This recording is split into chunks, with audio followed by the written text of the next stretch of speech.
I had always been in medical software prior to actually getting into games.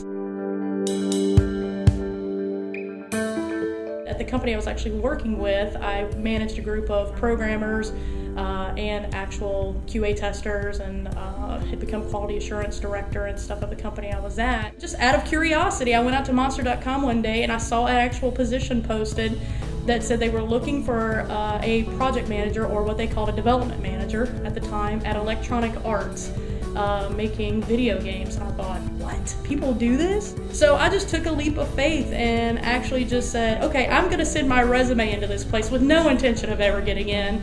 And believe it or not, got a call back and they set up an interview, and then just that's where my career took off. Well, how I got into the industry was I was actually managing a comic book store down in Tampa, Florida, and the owner of the store was a beta test player for a game called EverQuest. It was kind of a, do you want to move across the country and go to California to work on video games type of thing? All right. And then I started in customer service and kind of worked my way up into design from there. I was working in the simulation industry, actually computer-based training, mainly doing graphics, like interface graphics for these training projects, and also some modeling and animation. So one project for the Navy was dealing with sonar, so I had to build things like Russian submarines and humpback whales. So I was working there, and I had a friend named John Barley. John was one of the first employees at Nspace, and he was doing cinematics for them on their first project. And I bumped into John at some art show, and he said, hey, they're looking for other people, I think, why don't you swing by? So I scrambled, I threw together a demo tape. They liked what they saw, especially because there were submarines and whales, which the project at the time was Tiger Shark, which was all about submarines and underwater environments.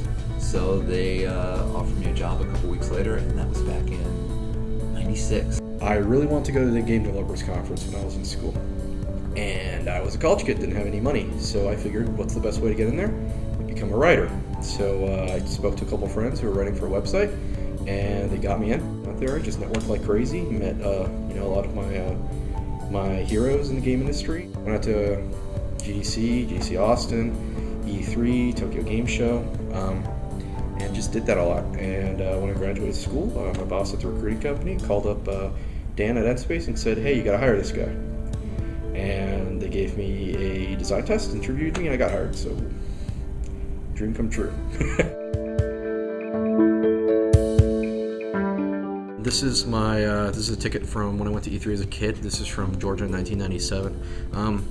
I know it's kind of a silly thing, but I like to keep this on me at all times to remind me just how much I wanted to work in the game industry.